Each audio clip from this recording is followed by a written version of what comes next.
కాళ్లలో నొప్పి, నరాల వాపు వంటి లక్షణాలతో బాధపడుతున్నారా? వెరికోస్ వెయిన్స్ లో అత్యాధునిక చికిత్స ఏవిస్ వాస్కులర్ సెంటర్. నమస్తే రమగారు. నమస్తే జయ. రమగారు, అర్జునుడు గొప్పవాడా, కర్ణుడు గొప్పవాడా?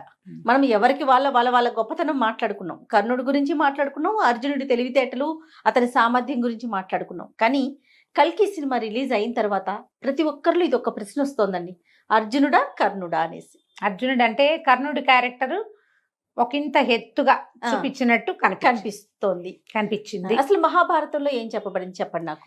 ఇప్పుడు అసలు ఈ పోలిక ఏమిటి అనిపిస్తుంది జయ నాకు. ఇది పోలిక ఎందుకు పోల్చాలి? ఇప్పుడు అర్జునుడు కర్ణుడు సహజానికి నిజానికి అన్నదమ్ములు, ఒక తల్లికి పుట్టిన వాళ్ళు. అవును. ఏదో పాత్ర భేదంతో ఆయన వేరే చోట పెరిగాడు, ఈయన తల్లి దగ్గరే పెరిగాడు. రాజకుమారుడిగా పెరిగిన వాడు వేరు, సూతకుమారుడిగా పెరిగిన వాడు వేరు. ఆయన పెద్దవాడు కూడా అర్జునుడి కంటే కనీసం ఒక 10 సంవత్సరాలైనా ముందు పుట్టుండొచ్చు కదా. అంతేగా. నేను నాకు ఆ మహాభారతం లెక్కలు ఆలోచించి చెప్పట్లేదు, క్యాజువల్గా చెప్తున్నా. ధర్మరాజు భీముడు తర్వాత వాడు అర్జునుడు, అవునా? అంటే 3వ పిల్లవాడు. పెద్దవాడికిను 4వ పిల్లవాడికి ఎంత గ్యాప్ ఉండొచ్చు? 10 ఏళ్ల గ్యాప్ ఉండొచ్చు కదా. ఉండుంటుందిగా ఖచ్చితంగా. ఇప్పుడు 10 సంవత్సరాలు పెద్దవాడికి ఇంకొంచెం ఏదైనా విషయం ఎక్కువ ఉండే అవకాశం ఉండొచ్చు కదా. పోలుస్తామా వీటిని? ఎందుకు పోల్చాలి? కథ ప్రకారం ఇప్పుడు మనం ఇతిహాసం కదా, మహాభారతం అంటే మన ముందు కాలంలో జరిగిందని చెప్తున్నాం, పురాణం కాదది. అవును, ఇతిహాసం జరిగింది మన ముందు. ఇప్పుడు ఈ జరిగిన కథల్లో మనం నిదానంగా ఒక్కొక్కటి చూస్తే ఇది పోల్చకూడదు అని కూడా తెలుస్తుంది జయ మనకి. వీళ్ళిద్దరిలో ఎవరు గొప్ప అని కాదు. పైగా మనకి ఏమైందంటే తెలుగు సినిమాల్లో చూస్తుంటే మనము ఒక 40-50 సంవత్సరాల క్రితం నుంచి వచ్చిన సినిమాలు అనుకో, ఎవరి మీద సినిమా తీస్తున్నామో, అంటే ఏ క్యారెక్టర్ మీద సినిమా తీస్తున్నామో ఆ క్యారెక్టర్ని పెంచటం, దానికోసం మిగిలినవి కొంచెం తగ్గించటం, ఇలాంటి ఒక ప్రక్రియ మన తెలుగు సినిమాల్లో నడిచింది. ఇప్పుడు అసలు హిందీ సీరియల్స్ అవి శూర్ కర్ణ వీర్ కర్ణ అన్న ఒక కర్ణ అని ఒక సీరియల్ వస్తుంటుంది. ఆ కర్ణుడు తప్పితే ధర్మరాజు కూడా సరైన వాడు కాదన్న ఇది చూపిస్తారు వాళ్ళు. ధర్మరాజు కూడా సరైన వాడు కాదు. అంటే కథను ఎవరి చుట్టూ తిరుగుతుందో వాళ్ళని హీరోలు చేస్తారు. ఎవరు హీరోగా మనం ఈ కథకి అని పెట్టుకుని తీస్తున్నామో వాళ్ళ చుట్టూతో తిప్పుతారు. ఇప్పుడు కల్కి సినిమా తీసుకో, ఈ కల్కి అవతారం రాబోతుంది. కృష్ణ పరమాత్మే చెప్పాడు భగవద్గీతలో, 10వ అవతారం నేను కల్కిగా జన్మిస్తాను, భూమి మీద పాపాత్మల్ని చంపుతాను, వాళ్ళని చేస్తాను, వాళ్ళని తొలగిస్తానని చెప్పాడు. ఇప్పుడు వీళ్ళు కల్కిని అని పెట్టుకున్నారు. ఈ కల్కికి సహాయం చేసేవాడో, పుట్టుకకి సహాయం చేసేవాడో ఎవరో ఒకళ్ళు కావాలి. చిరంజీవి అయిన అశ్వత్థామని తీసుకున్నారు. అశ్వత్థామకి సహాయకుడుగా ఈయనకి ఎవరి మీద కొంచెం ప్రీతి ఉందో ఆ క్యారెక్టర్ని పెట్టుకోదలుచుకున్నారు. అంతేగా తీసుకున్నారు. అప్పుడు కర్ణుడిని తీసుకున్నారు. కర్ణుడు అర్జునుడి కంటే బలవంతుడు, గొప్పవాడు అని చెప్పడానికి ఒక పాయింట్ని వాళ్ళు చూపించారు. పాత్ర ఎలివేషన్ కోసం చేసింది అది. అయితే ఏ సంఘటన అయితే కల్కి సినిమాలో చూపించబడిందో అది మహాభారతంలో జరిగిన మాట వాస్తవమే. అది జరగలేదని మనం అంటానికి వీల్లేదు. వీళ్ళిద్దరూ సమానమైన విద్వత్తు, విద్య కలిగిన వాళ్ళు అయినప్పటికీ సమానులు కాదు. మనం మొదటి నుంచి చూసుకుంటే పైగా ఏమవుతుంది, ఒక్కొక్క సంఘటన జరిగిందనుకో, ఏదో ఒక విషయం జరిగినప్పుడు నువ్వు ఒకలా చూస్తావు, నేను ఒకలా చూస్తా. అంతే. నా ఉద్దేశం నేను గట్టిగా చెప్పాను అనుకో, జనం అంతా దీన్ని నిజమని నమ్ముతారు. దీన్ని ఎక్కడి నుంచి తీసుకోవాలి? మొట్టమొదట కర్ణుడి పాత్ర మహాభారతంలో ఎక్కడ పరిచయం అవుతుంది? ఈ కుమార విద్యా ప్రదర్శన ఏదో జరుగుతుంది. ఏం చేస్తారు? పాండవులు కౌరవులు అందరూ విద్యా ప్రదర్శన, రాకుమారుల విద్యా ప్రదర్శన పెట్టుకున్నారు. ఆ విద్యా ప్రదర్శనలో అర్జునుడు అసమానమైన పటిమని చూపించాడు ధనుర్విద్యలో. అప్పుడు ఈ ప్రేక్షకుల్లో ఉన్నటువంటి, అంటే ప్రజల్లో ఉన్నటువంటి కర్ణుడు బయటకు వచ్చి నేను కూడా ఇది చేయగలిగానని చేశాడు. అవన్నీ అర్జునుడు చూపించిన ప్రతిభ అంతా దూరం నుంచి కొట్టడం, రకరకాల విద్యలు చూపించినప్పుడు ద్వంద్వ యుద్ధానికి దారితీసింది అది. వీళ్ళిద్దరూ ఒకళ్ళ మీద ఒకళ్ళు వేసుకునేది. అప్పుడు కృపాచార్యుడు ఏమన్నాడంటే, ఇది రాజకుమారులను పరీక్షించడానికి చేసింది, నువ్వెవరివో, నువ్వు బయటవాడివి, నువ్వు రాజకుమారుడివి కాదు, క్షత్రియుడివి కాదు. కానప్పుడు నువ్వు ద్వంద్వ యుద్ధానికి ఎలా వస్తావు? నీ ప్రజ్ఞ చూపించావు, అయిపోయింది అంతే. ఇంకా ద్వంద్వ యుద్ధం సమానుల మధ్య జరుగుతుంది. ఇప్పుడు మనం చిన్న రెజ్లింగ్స్ అవి కూడా 55 కేజెస్ 85 కేజెస్ అంటే 85 తోటే. అండర్ 18 తోటే. అవును. అవునా కాదా? అండర్ 10 to 17 ఉంటుంది కదా, అండర్ 18 ఉంది, తర్వాత సీనియర్స్ ఉంటుంది. ఇప్పుడు ఇక్కడ ఏమిటి, ఆ కాలం అది. మనం ఈ కాలాన్ని ఈ కాలపు కులాలని, కుల వ్యత్యాసాలని మహాభారత కాలం నాటికి తీసుకెళ్ళకూడదు, అది తప్పు. ఇది కుమార విద్యా ప్రదర్శన, రాకుమారులు క్షత్రియ కుమారుల మధ్య జరిగేది, నువ్వు ద్వంద్వ యుద్ధానికి నీతో కుదరదన్నాడు. అనేసరికల్లా అప్పుడు ఇతనికి అందరూ అవును అనుకున్నారు. దుర్యోధనుడికి ఎలా అర్థమైంది, అమ్మ బాబోయ్ వీళ్ళు అద్భుతమైన ధానుష్కుడిని చెడగొట్టేస్తున్నారు, మన అర్జునుడిని ఓడించడం. ఇంత భీముడంటే భయం లేదు, అసూయ తప్ప. భయం అర్జునుడంటే ఉంది. అర్జునుడు లాంటి ధానుష్కుడు భూమి మీద లేడు. అతనిలాగా విలువిద్య కలిగిన వాడు ఎవడూ లేడు. అర్జునుడు అంటేనే చచ్చే భయం. మహాభారతం అంతా అదే కనపడుతుంది. అసలు చివరికి యుద్ధ సమయంలో కురుక్షేత్రంలో ఎన్నిసార్లు అర్జునుడిని ఎదుర్కోలేక పారిపోతారో వాళ్ళంతా కనపడుతుంది క్లియర్గా. మహాభారతం తాపీగా చదివితే ఎవరైనా పెద్దవాళ్ళు చెప్పింది వినండి, నీకు తెలుస్తుంది. ఇప్పుడు అర్జునుడిని ఎదుర్కోగలిగిన ధీశాలి ఒకడు, విద్య కనపడుతోంది, ధైర్యంగానూ ఉన్నాడు. ఇతన్ని వదిలేస్తే వీడిని ఎదుర్కోవడానికి మన దగ్గర ఎవరు ఉండదు, తురుపు ముక్క లేదు. అందుకని టకీమని పట్టుకుని, ఏం కాదు ఇప్పుడు అది లేకపోతే ఏమైంది. ఇప్పుడు దానవీర సూరకర్ణ సినిమా చూస్తే 100 డైలాగులు ఉంటాయి. ఎన్టీ రామారావు గారి బ్రహ్మాండంగా రాయించుకున్నారు. మీరు కులం అని ఎందుకు అంటున్నారు, కులము కాదు అక్కడ, కులమని మన కులాలని అక్కడ పెట్టకూడదు. రాశారు డైలాగులు, మనం అక్కడ క్యారెక్టర్ ఎలివేషన్ కోసం రాసుకున్నాం. ఆ డైలాగ్స్ ఎంత ఫేమస్ ఇప్పటికీ కూడా. ఆయన ఒక చిన్నపాటి వాదంతో ఇతన్ని నేను అంగరాజును చేస్తాను, నా పక్షాన్ని నా దగ్గర ఉన్న రాజ్యాలలో అంగరాజ్యాన్ని ఇతనికి ఇస్తాను, అంగరాజుగా చేశారు. అంగరాజుగా చేసిన తర్వాత ద్వంద్వ యుద్ధం జరగలేదు. ఎవరి దారిని వాళ్ళు వెళ్ళిపోయారు. ఎందుకు జరగలేదో అసలు తెలీదు, వెళ్ళిపోయారు. పోనీ ఆ తర్వాత ఎక్కడైనా వీళ్ళు ఎదురుపడ్డారా అంటే పెద్దగా వీళ్ళిద్దరూ వాదించుకోవటం లాంటివి జరిగినాయి. ఆయన వాదించాడు తప్పిస్తే, కర్ణుడు ఏదైనా అన్నాడు తప్ప ఏమీ జరగలేదు యుద్ధం. ఎక్కడ వీళ్ళు దొరికారు, ఘోషయాత్ర అప్పుడు. అది ఎక్కడ జరిగింది, పాండవులు వనవాసంలో ఉన్నప్పుడు ఘోషయాత్ర పేరుతోటి దుర్యోధనాదులందరూ కలిసి అక్కడికి వెళ్ళారు. వనానికి దీనికి వెళ్ళారు, అడవికి వెళ్ళారు. వెళ్తే అక్కడ ఒక గంధర్వుడు, చిత్రసేనుడు, చిత్రరథుడు అతనికి దొరికి పాండవుల చేత రక్షింపబడ్డారు. కర్ణుడు కూడా ఉన్నాడు రక్షింపబడిన గుంపులో. ఆయన కాపాడలేకపోయాడు దుర్యోధనుడిని. అయిందా. మళ్ళీ యుద్ధం సమయానికి అతను చివరి వరకు ఆయనకి డైరెక్ట్గా వీళ్ళిద్దరు యుద్ధం చేసే అవకాశం రాలే.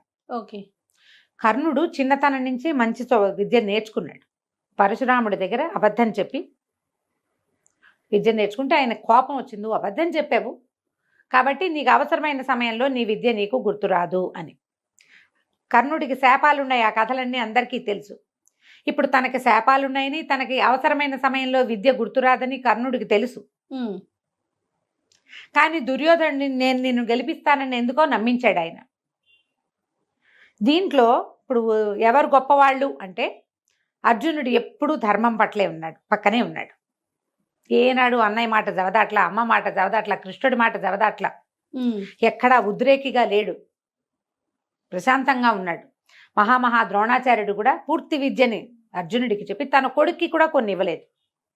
కొన్ని విద్య అస్త్రాలప్పుడు నువ్వు నాకు ఇవ్వలేదు అర్జునుడికి ఇచ్చావని అశ్వత్థామ అడిగితే అర్జునుడు సంయమి, అంటే నియమం కలిగిన వాడు, శాంత స్వభావుడు, ఉద్రేకానికి లోనయ్యి అస్త్రాలు వేసేసేవాడు కాదు. అలాంటి వాళ్ళకి ఇవ్వకూడదు. కోపిష్టి వాళ్ళకి అన్యస్త్రాలు ఇవ్వకూడదు. వాడు ప్రతి చోట పిడుక్కి బియ్యానికి ఒకటే మంత్రం, పిచుకు మీద బ్రహ్మాస్త్రం వేయకూడదు. అది ఎవరికి తెలుస్తుంది, సహనశీలికి. ఇక్కడ ఎంత వేయాలో అంతే వేయాలి. పిచుకు మీద బ్రహ్మాస్త్రం వేస్తావు నువ్వని అశ్వత్థామని కేకలేసేడు, తండ్రి వద్దన్నాడన్న సీన్లు 1-2 కనపడతాయి మనకి మహాభారతంలో. అన్ని విద్యలు కలిగిన అర్జునుడు చాలా విపత్కర పరిస్థితి అయితే గానీ పెద్ద అస్త్రాలు వేసినట్టుగా కనపడదు అసలు మనకి. వీళ్ళిద్దరూ ఎదురుపడ్డప్పుడు ఆయనకి ధర్మం లేదు, ఆయన పక్కన ఆయన స్నేహంగా ఉన్నాడు.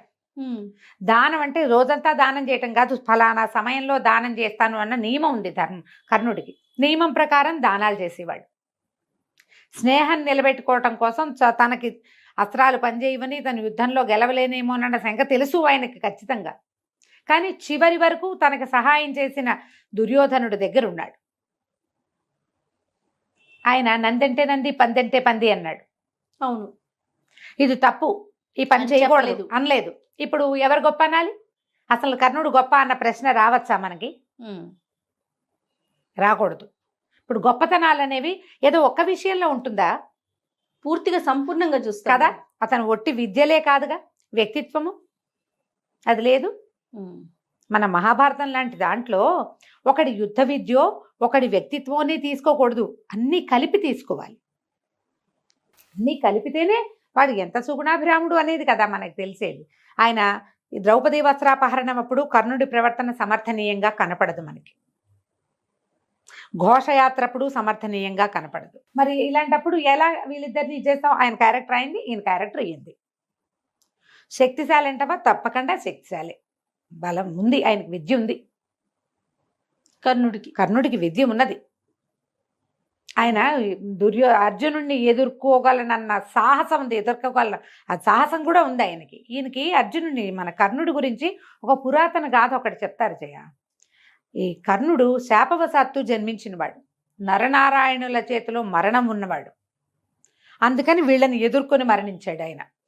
అర్జునుడిని ఈ కథ సింపుల్గా చెప్తా, ఎలాబరేట్గా ఇంకోసారి చెప్దాం. ఈ నరసింహావతారం తర్వాత విష్ణుమూర్తి కవల పిల్లలుగా ధర్ముడు అనే ఆయనకి జన్మించాడు. పుట్టుకతోటే వీరాగులు వాళ్ళు, నరుడు నారాయణుడు పేరుతోటి.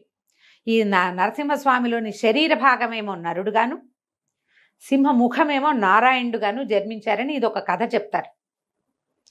అయితే జన్మించిన తర్వాత వాళ్ళు పరమ విరాగులుగా ఉండేవారు, పుట్టుకతోటి పరాక్రమవంతులు, కవలలుగా జన్మించారు. ఒకళ్ళనొకళ్ళు విడిచి ఉండేవాళ్ళు కాదు, తపస్సు చేసుకునే వాళ్ళట హిమాలయాల్లో.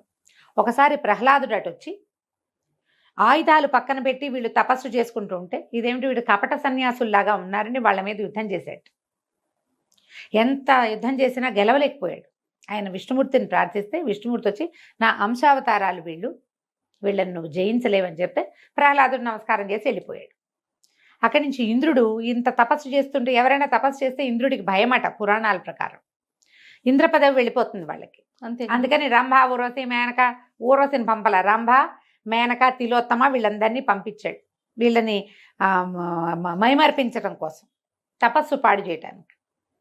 వీళ్ళందరూ ఆడినా పాడినా వాళ్ళలో ఏ చలనము లేదు. ఆయన నారాయణుడు తొడ చరిస్తే తొడలోంచి ఒక మహాద్భుత సౌందర్యవతి పుట్టిందట.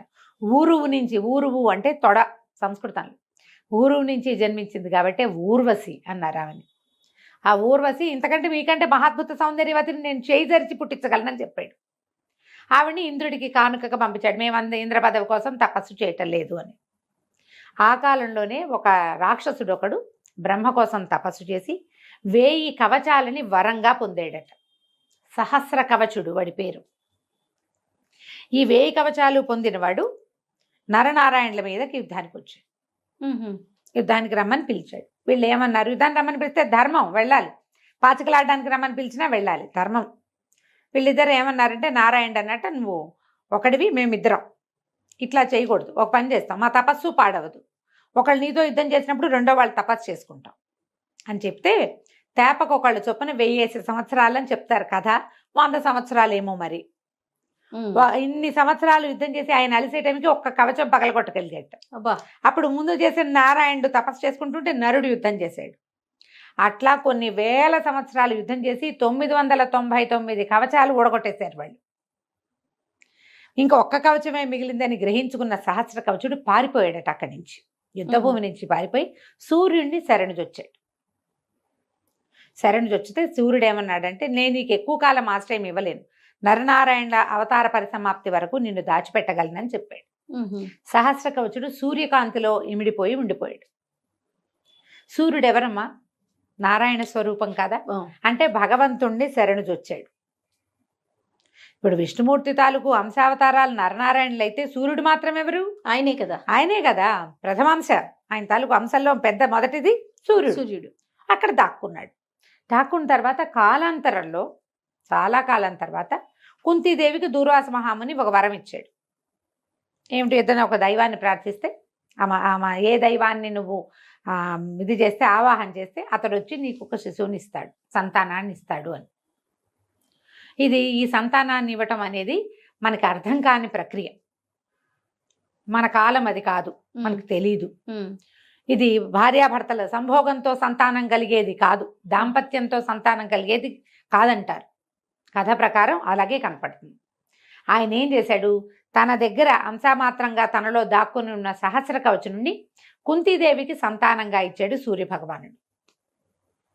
అందుకనే సహజంగానే కవచకుండలాలతో జన్మించాడు కర్ణుడు. కర్ణుడు. ఓహో. సహస్ర కవచుడే కర్ణుడుగా జన్మించాడు. ఆహా. ఈ జన్మించిన తర్వాత ఆయన ఈవిడ చేతుల నుంచి, మరి ఆవిడ దౌర్భాగ్యం పాపం, ఆవిడ సంతానాన్ని అట్లా పోగొట్టుకోవాలని ఉంది కుంతీదేవికి. ఈ పిల్లవాడు ఎక్కడికి వెళ్ళాడు, అట్లా వెళ్ళి సూతులకి దొరికాడు. అవును. సూత రాధేయుడుగా పెరిగాడు.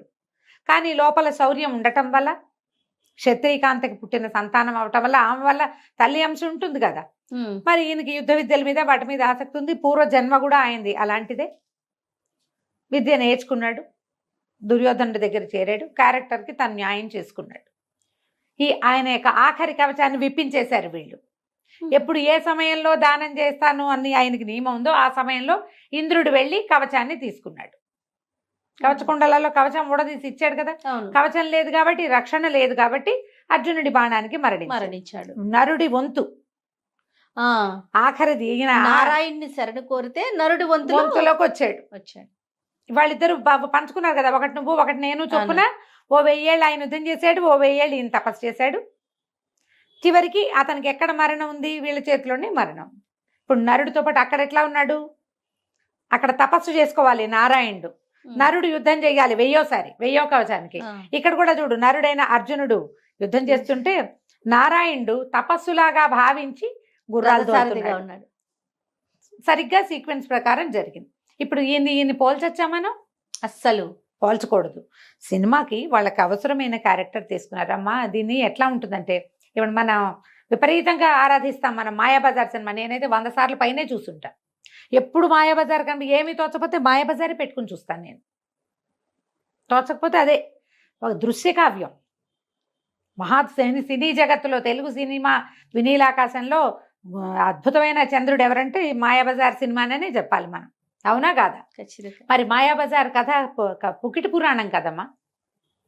కథలో ఎలా చెప్పారు, మొట్టమొదట పాండవులు వనవాసానికి వెళ్ళినప్పుడు కుర్రాడు అభిమన్యుడు సత్యవంతుడై వచ్చినట్టు నారచీరలు కట్టుకొచ్చాడు. సుభద్రాదేవి కూడా నారచీరలే కట్టుకుందాన్ని. నిజానికి పాండవులు అడవికి వెళ్ళినప్పుడు అభిమన్యుడు 2-3 సంవత్సరాల చంటి పిల్లవాడు పురాణం ప్రకారం, మహాభారతం ప్రకారం. వాళ్ళు 13 ఏళ్ళు అక్కడ ఉన్నారా?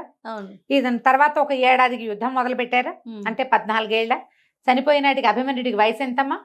16 సంవత్సరాలు. చంద్రాంశతో జన్మించాడు. చంద్రుడికి 16 కళ్ళే, 15 కళలు.